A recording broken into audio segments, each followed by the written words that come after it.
los sistemas de salud nos impiden estar presencial, pero estamos aquí. Está con nosotros la arquitecta Isabel Rosas, capacitadora, conferencista y consultora. Ella es arquitecta por la Universidad Autónoma Metropolitana de México, es la UAM, si no me equivoco, arquitecta. Sí. Cuenta con una maestría en escritura creativa por la Universidad de Salamanca, en España. Es doctorante en pensamiento complejo por Multiversidad Edgar Morin de México. Sus intereses son la investigación académica, la neuroarquitectura, lectura filosófica, ejercicio físico-mental, la poesía, la escritura, música clásica y dark piano. Ha sido conferencista, como conferencista empresarial, académica, de opinión, de talento humano, de crítica social. Tiene capacitaciones en introducción a la neuroarquitectura, arquitectura de interiores, si sé más, viendo menos, talento y desarrollo humano, cómo venderle a un arquitecto. Es arquitecta mexicana, escritora y doctorante de pensamiento complejo, divulgadora del conocimiento a través del diseño e impartición de capacitaciones, ya sea empresariales o académicas, para la formación profesional. A través del diseño de conferencias para la contribución del conocimiento de la arquitectura, se revaloriza el desarrollo del quehacer arquitectónico y del talento humano con conciencia social y humanista.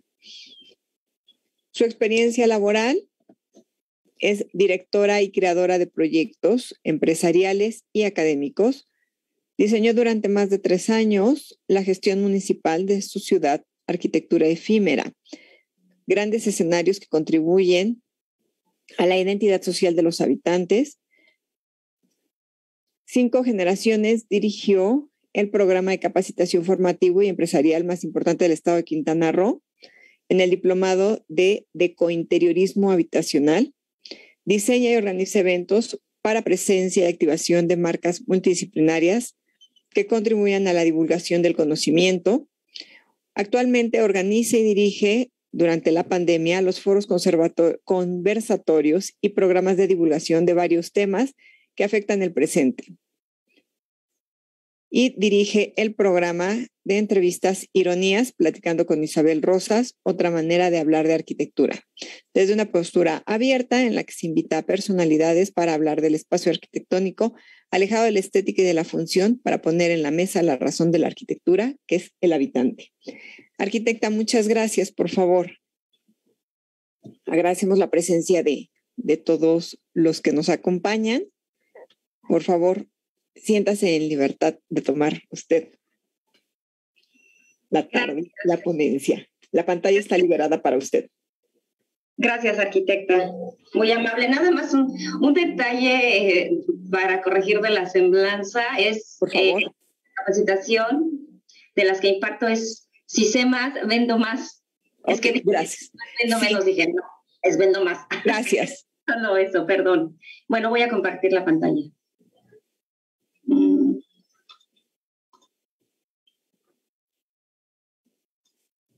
Listo, ya está. ¿Se ve? Sí, ya lo vemos. Listo. Me ha pasado a veces, no sé por qué razón, Zoom de pronto, yo estoy cambiando mis diapositivas en mi computadora y ustedes solamente ven la misma imagen. En el dado caso que eso ocurra, por favor, me avisan. Claro que sí. Espero que no. Bien, pues muchísimas gracias. Perdón, buenas tardes a todos. Estoy muy complacida de estar esta tarde aquí en esta jornada de divulgación del conocimiento. La verdad es que son eventos que a mí me entusiasman, me gustan, y lo platicábamos hace un rato tras bambalinas de que en mis tiempos en la universidad yo nunca había participado en ninguna conferencia, porque creo que los intereses en aquel entonces eran muy distintos a los de ahora, y celebro que ahora las universidades pues estén interesadas en la divulgación del conocimiento, invitando pues a personas a que pues compartamos algunas ideas. Quiero agradecer particularmente al Tecnológico Nacional de México, Campus Querétaro, su amable deferencia en haberme considerado para esta Semana de la Arquitectura, y al maestro en Ciencias y arquitecto Juan Alberto Hernández, muchas gracias también, los saludo con gusto, y también a la arquitecta Hilda, que es la responsable de que me encuentre esta tarde aquí con ustedes.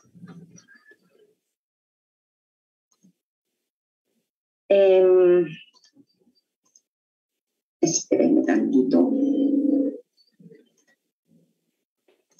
Listo, ya está. Y quiero comenzar esta conferencia, a la cual he denominado la neuroarquitectura, una estrategia para el proceso creativo. Y la intención de esta charla, donde voy a hablar acerca de la neuroarquitectura, es tratar de motivar a todos ustedes quienes pues están escuchando aquí esta plática y que se dedican pues a la arquitectura, a la creación de espacios, motivarlos para que también se interesen en una línea de investigación que hoy pues es denominada neuroarquitectura, y esa es la intención. Esta conferencia tiene una línea de pensamiento filosófica, y bueno, pues vamos a tratar de aproximarnos a entender qué es esto de la neuroarquitectura. Y para ello quiero comenzar con estos 3 fragmentos que los he extraído de libros, que me han parecido muy interesantes para iniciar con esta charla. Bueno, la primera idea la extraje del arquitecto Pallasmaa, Juhani Pallasmaa, en su libro La arquitectura de los sentidos. Y siempre menciono este libro porque justo la primera vez que yo leí este libro fue cuando empecé a cuestionarme una serie de cosas, comportamientos que también tenía. Yo tengo ya de ejercer esta profesión de la arquitectura pues más de 2 décadas, y es este libro justamente, y la maestría, por supuesto, en escritura creativa, quienes me hicieron, a partir de la teoría de la literatura, encontrarme con una arquitectura más cercana al ser humano y más alejada de la búsqueda constante y reiterada de la estética y de la funcionalidad. Y entonces comencé a preguntarme qué había con el ser, por qué tanto guionistas como escritores eran realmente personas expertas, ¿no?, en el conocimiento del ser humano, y nosotros los arquitectos no necesariamente lo somos.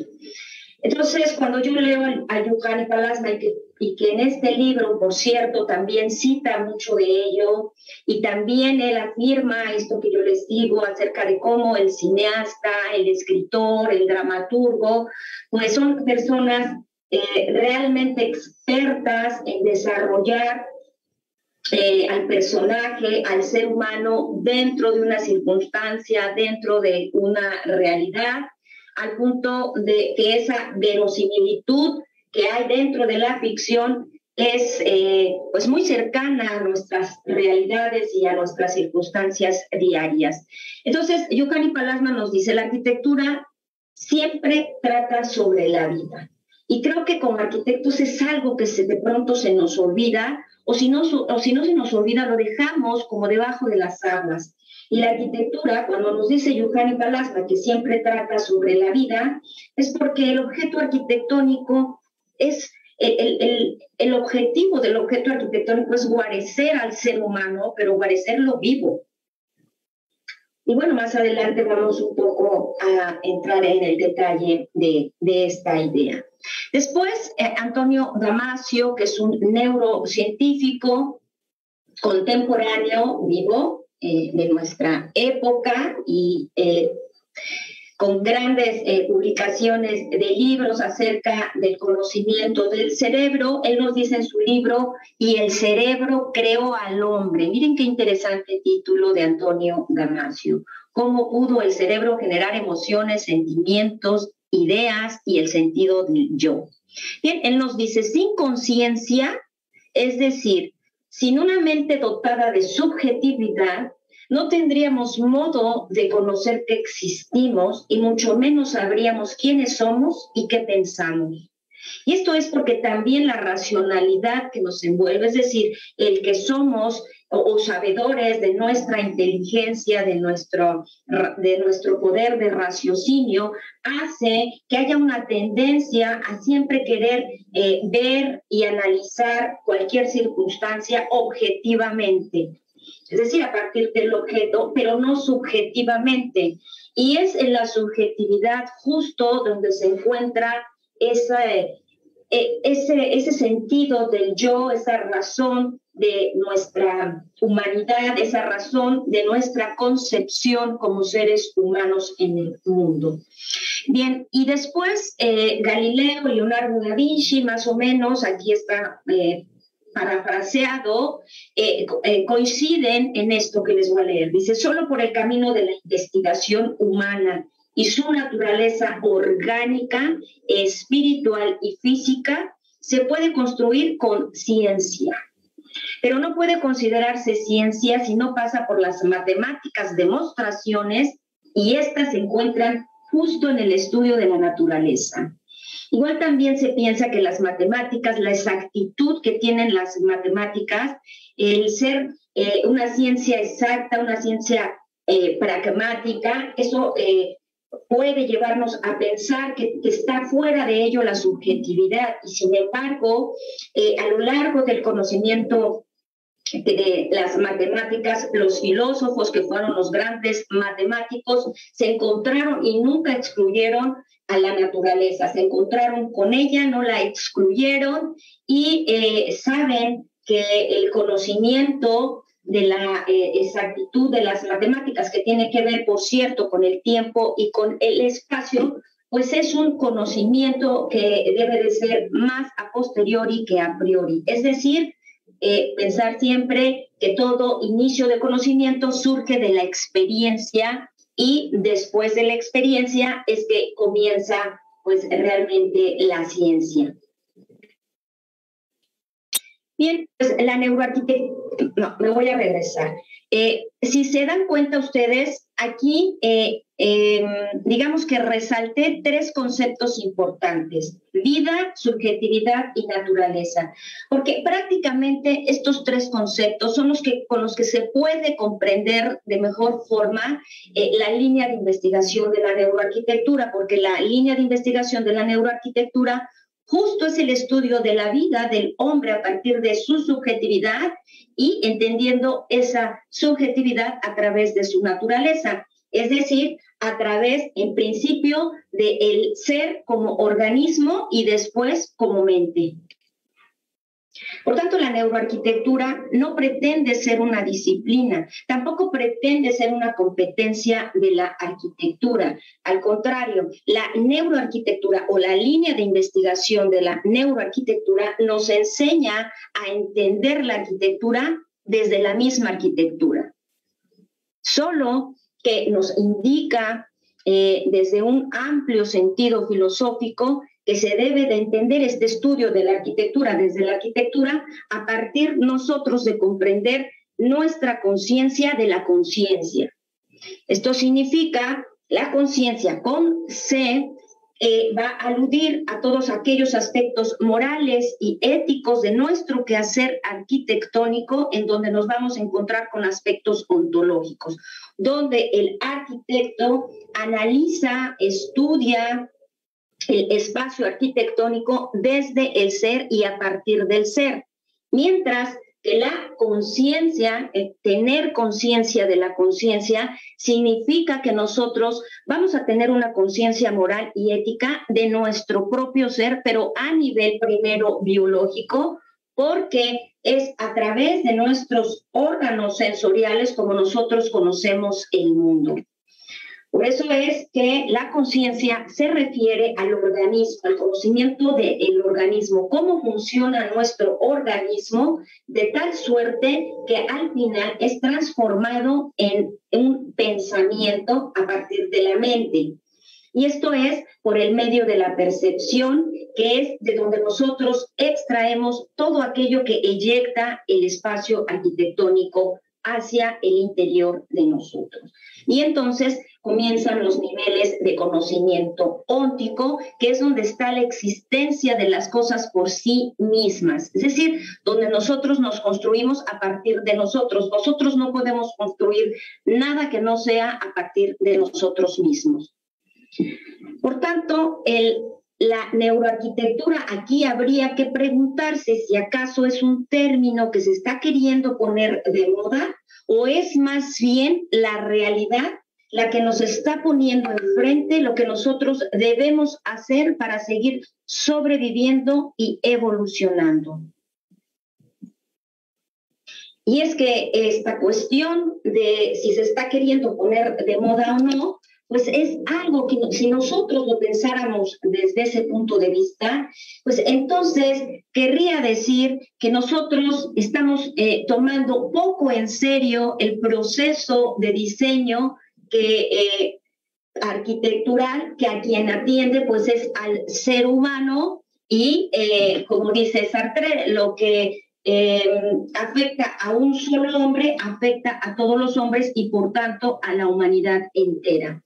Entonces, lo que se trata aquí para seguir nosotros sobreviviendo y evolucionando a partir del conocimiento de todo lo que nosotros podemos hacer acerca del cerebro y que justamente a partir de la mitad del siglo pasado a lo que llevamos hoy, pues hay gran información que nos puede a nosotros como arquitectos ayudar para poder desenvolvernos de mejor forma en nuestros procesos creativos del diseño del espacio. Entonces, lo que necesitamos es originalizarnos. ¿Qué quiere decir esto? Volver otra vez al origen. Eso es lo que significa originalizarnos.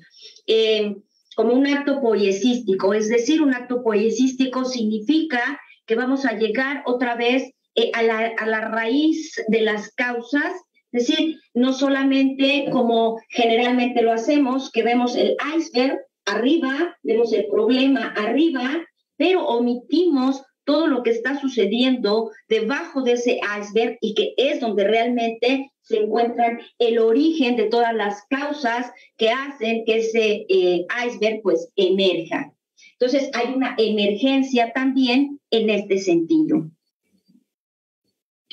Bien, pues ¿cuál es el objetivo puntual de la línea de investigación de la neuroarquitectura para nuestro proceso creativo como arquitectos? Pues es redefinir el proceso de diseño arquitectónico más allá de su solución funcional, más allá de su solución morfológica, estética y psicológica, para lograr gestionar ambientes hacia la búsqueda de espacios que generen salud mental y fisiológica a través de tomar en cuenta el estudio de nuestro organismo y en consecuencia del cerebro como una fuente creativa e inteligente con la individualidad y la dignidad humana, o sea, con nuestra subjetividad. Esta que ha estado pues tan relegada pensando en que lo inteligente es pensar objetivamente, pero no podemos pensar en el objeto o en la objetividad si nosotros sacamos del objeto al sujeto. Entonces no habría allí una lógica de pensamiento. Si se quiere pensar que hay que ser objetivos, entonces no podemos sacar al sujeto del objeto, hacer el objeto y después embonar al sujeto. ¿Qué nos dice la realidad de lo que hoy nos pasó? Lo que nos pasó, que ya tenemos de distancia, pues un año que se nos ha ido como agua realmente, bueno, como agua, pero debajo de ella, ¿no? Como dicen por allí. Bien, ¿qué es lo que, nos dimos cuenta que el espacio arquitectónico no es igual para todos? Y no solamente no es igual para todos, sino que éramos unos extraños dentro del espacio arquitectónico. Y cuando digo extraños dentro del espacio arquitectónico, es porque nunca se había visto que conviviésemos las 24 horas de los 7 días de los 7 días de la semana con las mismas personas. ¿Por qué? Porque era un espacio dinámico en el que realmente, pues, llegábamos a dormir, al otro día los adultos al trabajo y los jóvenes a la escuela, y prácticamente el resto de la mitad de la tarde, pues a veces estaba dentro de los espacios, o a veces se iba al súper, al cine, en fin, a las cosas cotidianas de la vida moderna. Pero ¿qué sucedió cuando no pasó eso? Bueno, pues salieron a flote una serie de circunstancias que pues nos dijeron que el espacio arquitectónico realmente pues no está en todos lados, ¿no? O cuál es el tipo de, cuál es la concepción de nuestro espacio arquitectónico que tenemos dentro de nosotros para pensar que no todos los espacios tienen arquitectura dentro de sí. Bueno, pues aquí están algunas de las respuestas en esta imagen de este pequeño que está en una mesita muy sencilla, humilde, ¿no? Trabajando, haciendo pues ahí su tarea seguramente. Y entonces vemos aquí o preguntémonos si realmente esto puede considerarse un espacio arquitectónico. Seguramente para nosotros como arquitectos diríamos que no, pero si nosotros le preguntásemos a ese pequeño qué hay con su casa, seguramente nos diría que es su casa y que quiere a su casa. O a lo mejor nos diría que no. La verdad es que no lo sabemos, pero lo que sí nosotros podemos comprender a partir de esta imagen es que hay una indignidad humana en ello, en el sentido de poder comparar cómo hay unidades, ¿no?, de la habitabilidad que tienen todo aquello que se requiere, lo entrecomillo, para vivir con dignidad, y hay habitabilidades, bueno, pues que prácticamente son casi efímeras. Hoy en la tarde estuve escuchando con detenimiento la conferencia del arquitecto que hablaba de la arquitectura efímera. Pensemos que esta es un tipo de arquitectura efímera, y que si bien la conferencia se refería a la arquitectura efímera que atiende al mundo de la dramaturgia o al mundo del espacio público como espectáculo, como interacción humana, no olvidémonos que también existen este tipo de habitáculos donde la arquitectura es completamente efímera. Y bueno, pues son los espacios que son lugares, pero que Mark Augh en su libro Los no lugares los nombra él como los espacios del anonimato. Es decir, hay una anonimización en todo esto de pensar si hay arquitectura o no para todos. Porque entonces, digamos que si nosotros somos arquitectos, ¿cuál sería realmente el objetivo de estudiar arquitectura? ¿La búsqueda de clientes a los que se les puede hacer un diseño a la carta, o la búsqueda de la dignidad humana para el ser, en donde todos tengan derecho al diseño arquitectónico y en donde en ese diseño arquitectónico se introduzca sí o sí la dignidad humana,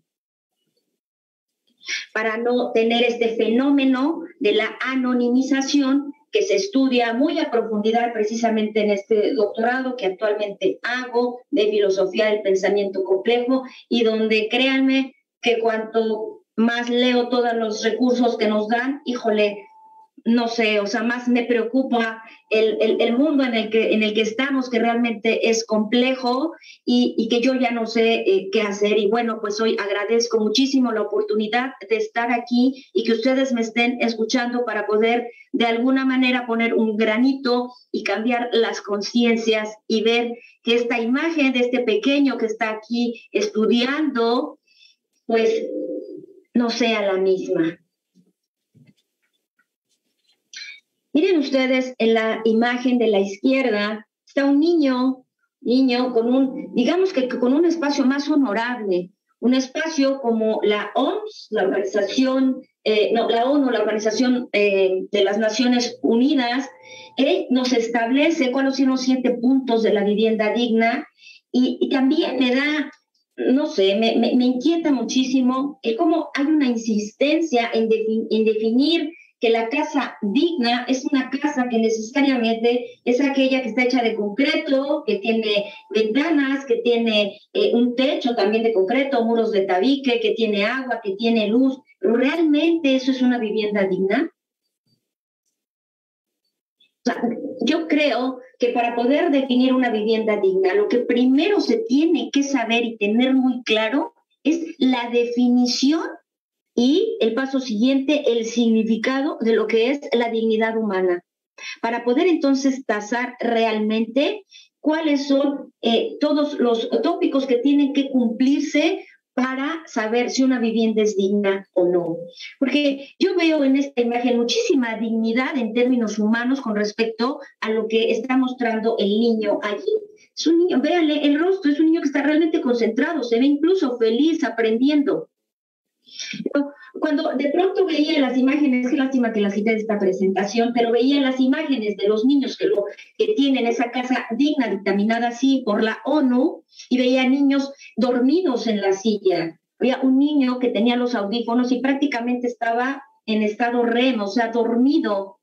Había otro niño que estaba colgado del escritorio, estaba haciendo justo lo que debe de hacer un niño, aprendiendo cómo, pues descubriendo el mundo, colgándose del escritorio y olvidándose de la computadora.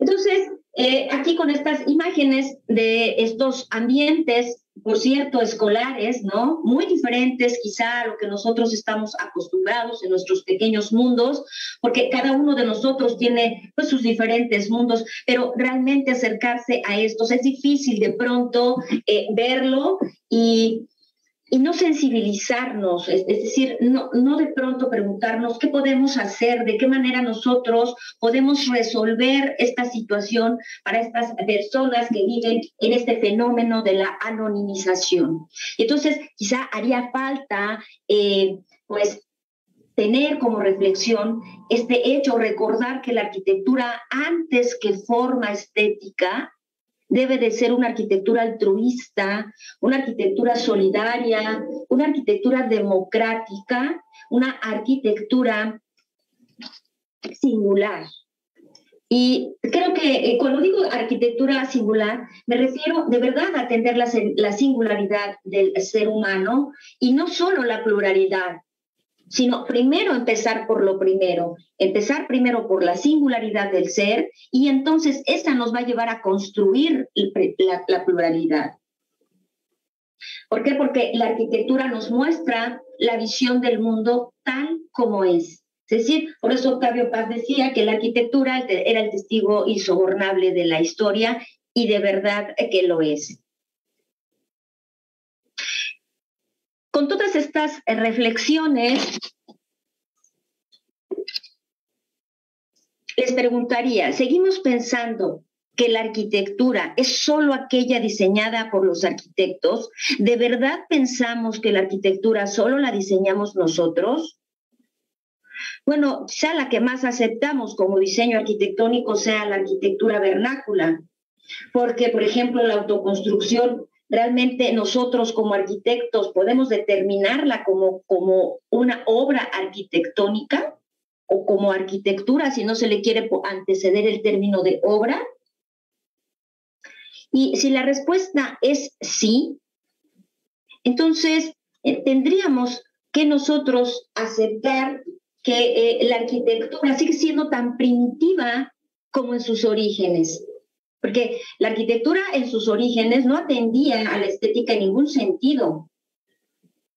La arquitectura en sus orígenes atendía a guarecernos, a refugiarnos. Y no importaba si estaba estética o no. Lo importante era que nosotros no muriéramos. Era salvaguardar nuestra existencia. Ahora yo les muestro aquí esta imagen. ¿No es esto también arquitectura? Y quizá nos podemos espantar con esto que yo les estoy viniendo a decir aquí. ¿Cómo puede ser esto? ¿Cómo Isabel viene a decirnos que esto es arquitectura? Es que hay que entender qué es arquitectura desde sus niveles primigenios, desde sus niveles primitivos, para entonces poder entender por qué hoy, con tanta tecnología, con tanto progreso, con tanto avance, seguimos viendo estos contextos urbanos. ¿Por qué? Porque si ustedes se dan cuenta, hay una tipología, ¿no?, en esta imagen. Hay incluso una estética visual, hay una pauta, hay un contexto uniforme, incluso hay una lógica empírica. Pero ¿saben qué no hay? No hay diseño. ¿Por qué no hay diseño? El diseño se aprende, el diseño se vive, se experimenta. Habría que preguntarse todas estas cuestionantes y tratar de llegar a las respuestas para entonces tratar de mitigar estos paisajes urbanos y que están allí. Y ya no son ciudades perdidas, están allí fotografiadas. Tan solo se mete uno a internet y salen en 1000 fotografías de este tipo de contextos, en donde está un tipo de arquitectura. Porque si nos vamos a las definiciones, de alguna manera es un tipo de arquitectura vernácula, endémica, que está hecha justo de los materiales que tienen a mano, en la naturaleza de la modernidad. Porque la naturaleza de la modernidad es la artificialidad. Esa es la naturaleza de la modernidad. Esa que compran un terreno y talan todos los árboles, que no le interesa la naturaleza, que no le interesa trabajar con la naturaleza ni en pro de la naturaleza, sino usar a la naturaleza a su antojo. Entonces, si esta es una verdad, ¿por qué no todos tienen el tipo de arquitectura que produce un arquitecto tan afanosamente y tan orgullosamente? El origen de la arquitectura nada tiene que ver con órdenes formales y estéticos. Su fin primero y último fue siempre salvaguardar al hombre para su seguridad y su preservación, o sea, su trascendencia, su devenir. Y eso es lo que se supone que debería de estar en preocupación primera, el quehacer de la arquitectura y, en consecuencia, el quehacer del arquitecto. En los mismos términos de perfección de cualquier madriguera animal. Ese es el tipo de arquitectura que hace el hombre cuando no tiene al arquitecto hacedor del diseño. O sea, resuelve su habitáculo en los mismos términos de una madriguera, porque al final no nos olvidemos que somos animales. Quizá animalizarnos sería un buen progreso para nosotros los seres humanos que tan inteligentes nos creemos y que con todo y la tecnología y que con todo el avance que hay, todavía permitimos que haya estos paisajes. Bueno, mirar y sentir. Eso es también parte fundamental de los conocimientos de la línea de investigación de la arquitectura. Y en el mundo que vivimos, en el mundo que hemos aprendido gracias a la mercadotecnia, gracias a la publicidad, pues es que el 75% de nuestras apreciaciones del mundo son por el medio de la vista. Nosotros apreciamos el mundo, valoramos el mundo, juzgamos el mundo, criticamos el mundo a través de lo que vemos en principio. Y a veces ahí nos quedamos. Y pocas veces hacemos caso a aquello que siente nuestro cuerpo. Que un amigo escritor me decía, la sabiduría del cuerpo. La sabiduría del cuerpo nunca nos engaña. Es decir, si yo tengo frío, ya está. Y no va a venir Juan y Margarita y Leticia a decirme, no, tú no tienes frío, estás inventando que tienes frío. No, es que yo tengo frío. O yo siento miedo. O yo tengo hambre. Son cuestiones de mi cuerpo que me las está diciendo mi cuerpo. Y en eso hay mucha objetividad, créanlo. Entonces, cuando nosotros vemos estos ejemplos que yo traigo aquí del espacio arquitectónico diseñado por el arquitecto, vemos pues un cuarto, ¿no?, de un hospital con toda la tecnología, con todos los aparatos que se necesitan para curar a un enfermo.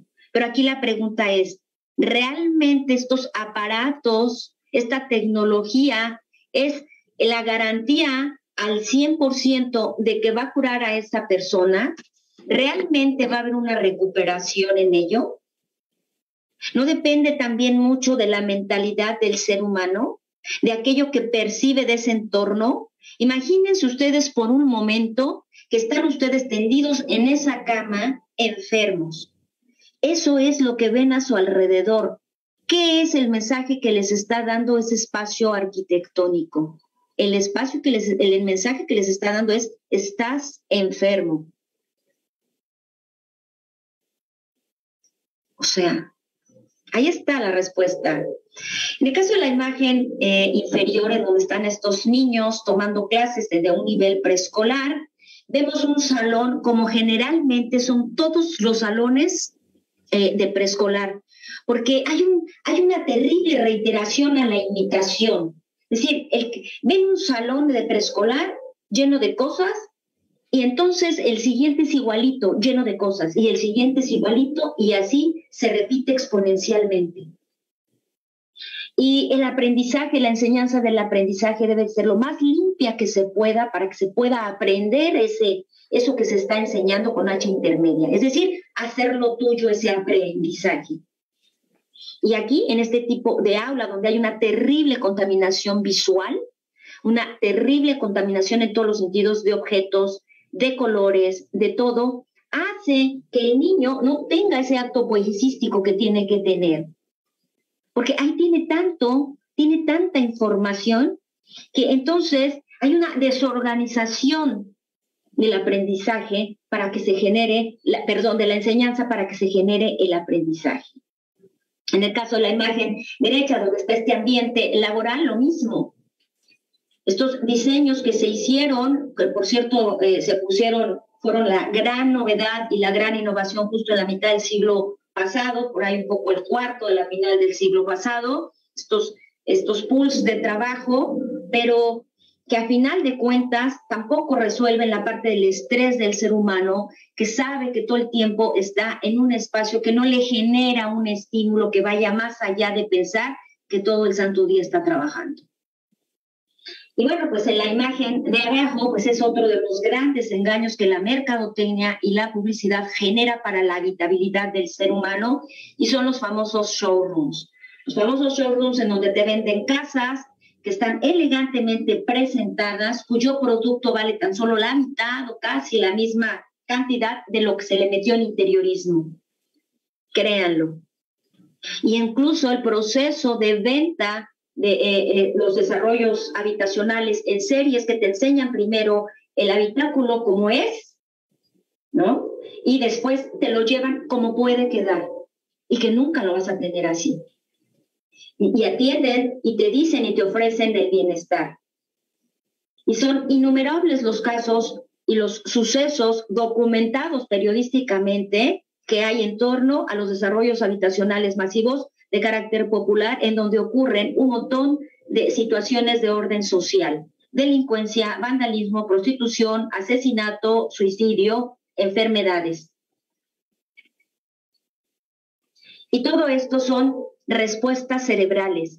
Todo esto son legados que ocurren, y que estos legados se convierten en enfermedades: estrés, esquizofrenia, Alzheimer,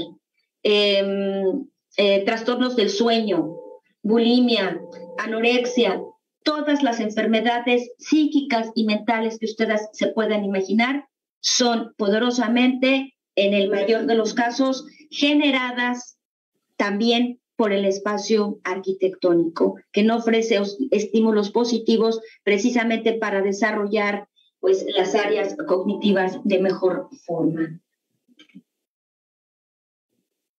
Así es que no necesariamente un objeto para el habitar soluciona un problema. No necesariamente. Bueno, aquí vemos el caso de un aula. Vean qué diferencia un aula preescolar que permite que realmente el niño tenga una amplitud para que él pueda generar su propio conocimiento a partir de construirse él mismo con el juego, con el descubrimiento, con la relación de la distancia, el tiempo, la escala, los colores. Y hasta más barato sale, ¿no?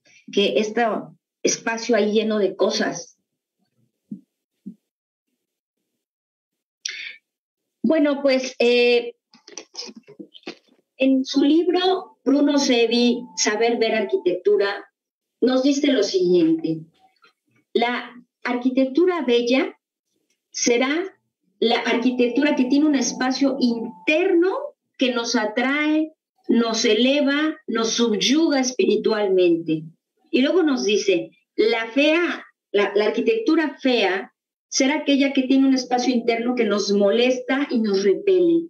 Y vean cómo Bruno Sevi no se está refiriendo aquí absolutamente a nada, ni funcional ni material. Y por tanto, a nada estético, o sea, formalmente. Nos está hablando de aquello que siente justamente el cuerpo cuando entra en un espacio. Y nos dice que un espacio es bello si nos hace sentir bien ese espacio.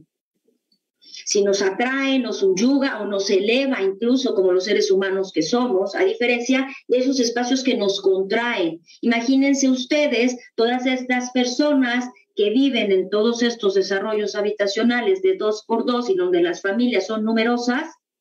Y no es que esté mal que haya desarrollos habitacionales en serie, yo no vengo a decir eso. Es que lo que está mal es mal concebidos, porque no se entiende la antropología, ni la sociología, ni la biología, ni la filosofía, ni nada, ni la psicología de nada, del tipo de familias para quienes están dirigidos este tipo de desarrollos. No se está entendiendo porque se está entendiendo al ser desde la pluralidad, no desde la singularidad. Y la neuroarquitectura, eso es lo que nos exige, que atendamos al ser humano desde la singularidad. Los desarrollos habitacionales, si se diseñaran a partir de comprender todos estos aspectos que yo les vengo a decir aquí, incluso hasta el producto les saldría más económico, pero saldría sustancialmente más efectivo, con un mejor desempeño del espacio, con espacios realmente eficientes y que de verdad generaran familias felices.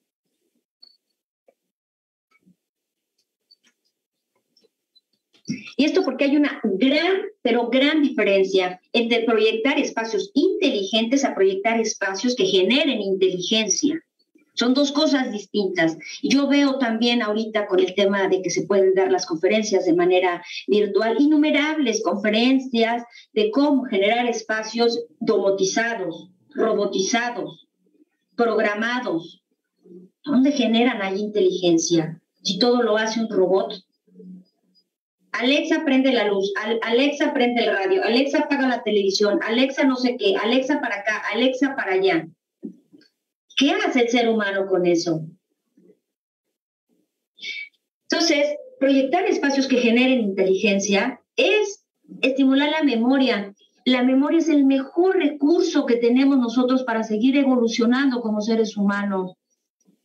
Sin memoria nos acabamos, nos extinguimos. No hay estímulos que generen la neuroplasticidad que requiere el cerebro para seguir siendo inteligentes. Pero ¿cómo vamos a generar estímulos con un aparatejo que nos dice prende la tele, baja la tele, y yo parado, sin hacer nada, sin estímulos de ninguna clase? Vamos a entenderlo de esta manera. La neuroarquitectura nos permite también, desde un nivel también filosófico, que nosotros seamos reflexivos y analíticos con respecto a los enraizamientos epistémicos que nos permiten la comprensión de la mente de una forma más amplificada. ¿Qué es esto? Bueno, pues nosotros sabemos que todo en la vida es un ciclo, todo en la vida es circular, es decir, parte de un punto hay una serie de sucesos que pasan y que al final van a llegar al mismo punto. Esa es la sabiduría de la naturaleza que hemos querido transgredir de tal suerte que pensamos que es natural, que es lineal. ¿Por qué? Porque siempre estamos atentos, porque así nos lo ha enseñado la publicidad y la mercadotecnia, atentos al futuro. Y que los niños son el futuro. No, los niños no son el futuro. Los niños son el presente, los viejitos son el presente, los adultos son el presente, los jóvenes son el... Todos vivimos solamente el presente. Nadie vive ni el pasado y tampoco nadie vive el futuro, porque ninguno de los dos existen. El pasado ya fue y el futuro ni siquiera sabemos si mañana vamos a vivir. Es el presente el que nos debe de ocupar.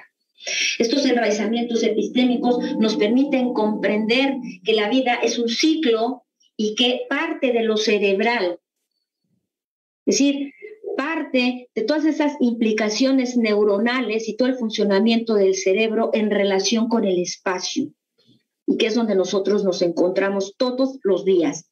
Siempre nos encontramos en un espacio, el que sea.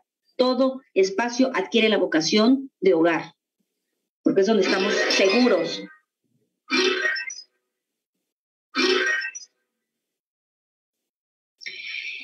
Este enraizamiento cerebral se concatena con el enraizamiento espiritual. Y este enraizamiento espiritual es donde está la esencia inmaterial de nuestro ser. Y luego viene el enraizamiento noológico. El enraizamiento noológico es todo ese estudio sistémico de la razón, todos esos fenómenos intelectuales que ocurren dentro de nuestra cabeza, precisamente sujetos a esos enraizamientos tanto espirituales como cerebrales.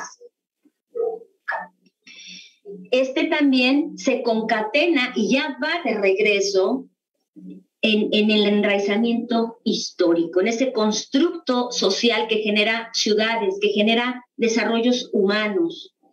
Y finalmente se va también concatenando con este otro constructo social que es donde está la visión del mundo, donde están todas nuestras ideologías, es decir, donde está todo lo que nos hemos inventado en la vida moderna.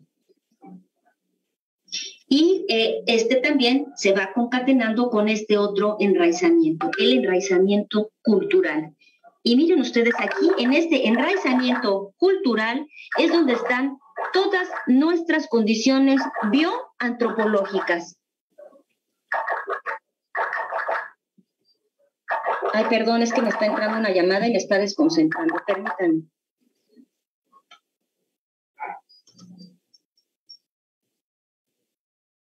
Bueno.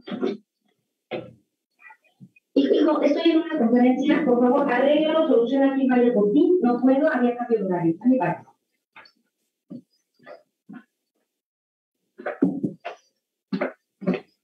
Ya, perdónenme.